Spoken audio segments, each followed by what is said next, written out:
Hello, statistics students. Today we're going to learn how to do a second type of normal curve problem, where instead of finding the area under the curve, I'm going to give you the area under the curve and you have to find the z-score and hence the x-score associated with that area under the curve.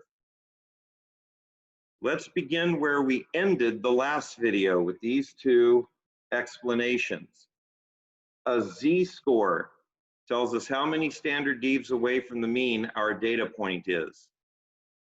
And the table value for a specific z-score tells us the area under the curve to the left of that z-score. Now, not all normal curve tables give it to you in this format. There's another normal curve table where they give you the area under the curve from the mean, from 0 to your z-score. You get a book like a z-score like that, a table like that in college, no problem. Your instructor will show you how to use it. But in this class, we're going to use, for the time being, this table where the area under the curve is equal to the, let me rephrase that. The table value for a z-score is equal to the area under the curve to the left of that z-score. So as I said, there are two types of normal curve problems. Let's take a look at both of them. Let's say I've given a test and the scores are normally distributed with a mean of 85 and a standard dev of 4. This means approximately normally distributed. And then when you talk about a normal distribution, you have two parameters, a mean and a standard dev. So there's my mean of 85, standard dev of 4. Some books write this as mean and variance. Our book uses mean and standard dev, and that's what we're going to use. If you are, if you had a binomial distribution, that also has two parameters, and that would be the number of trials and the probability of success for each trial. So anyway, here's two types of questions I can ask when my data is distributed this way. What fraction of students scored an A, or over 90%? Those are the types of problems we've already been doing. Another one that I could ask is, what is the cutoff score for the highest 20%? Oh, I'm asking, what score here marks off 20% up here? Let's do both of these problems.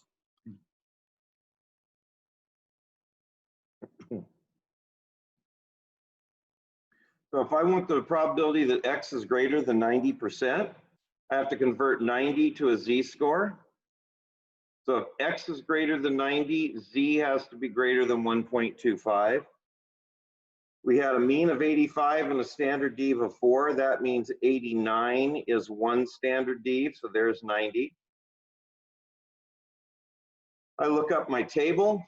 The table value, the area under the curve to the left of 1.25 is this value. So the area to the right is this value. So about 10.5% of the people scored in the A range. But let's take a look at the second type of problem. What is the X score? So I'm looking for this number down here for the top 20%. Well, we know that the mean is 85 and the standard dev, wherever that is 4. So that means our table value has to be 0.8000. Because this area here is 20%, it must be 0.2000. So I'm looking for a z-score that has a table value of 0.8000. My unknowns are X and Z. If I can get X, I can calculate Z. If I can get Z, I can calculate X. How do we get Z?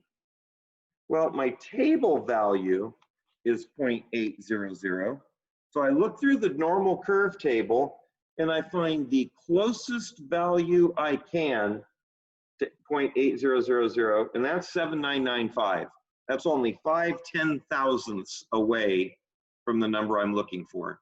That's close enough for government work.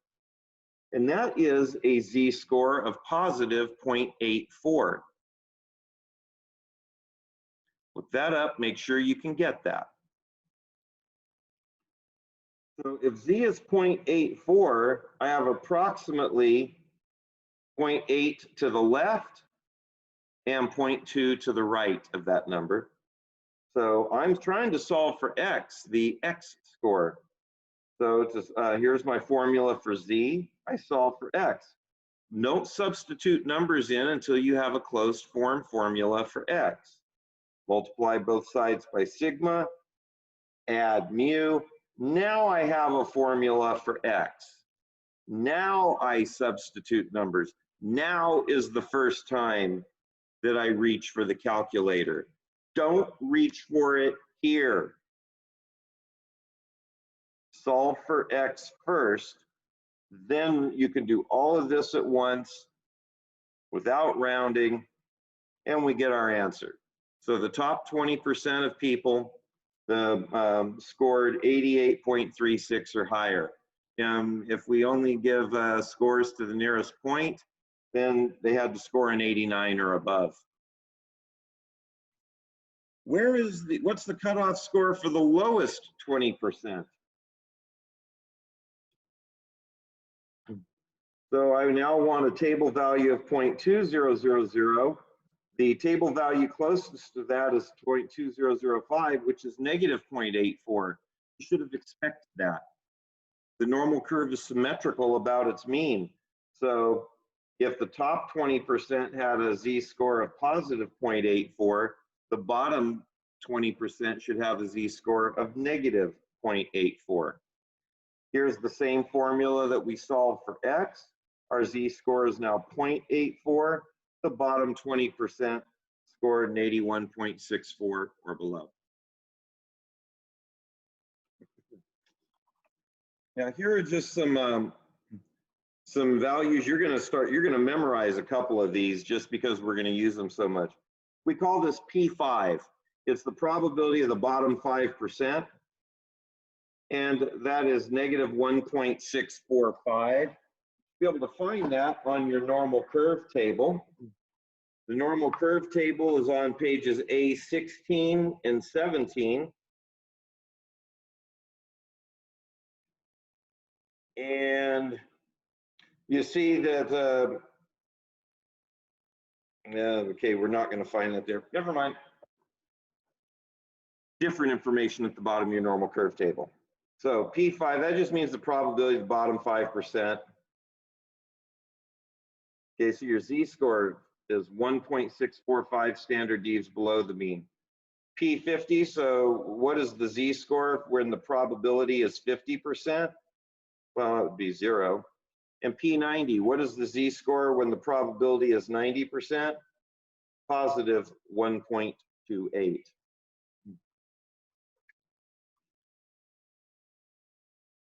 All right. Just skip this next slide for a minute. Make a separate video for it.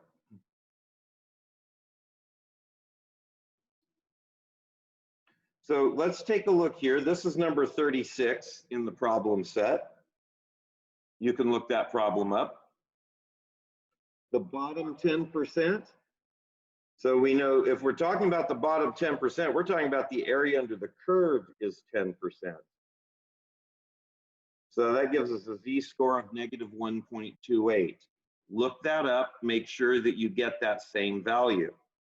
Don't just look at negative 1.28 and see what you get here. Look for the value, the z-score closest to an area under the curve of 0.1000. So I again solve for X, and I get 12.268 pounds as the cutoff score for the bottom 2%. What about for the middle 80%? Well, the middle 80%, well, if this is 10% down here and 10% up here would be the middle 80% in here. So that means my two z-scores must be negative 1.28 and positive 1.28. So the X value for negative 1.28 we've already figured out. And the X value for positive 1.28 is this number. So X is between these two numbers.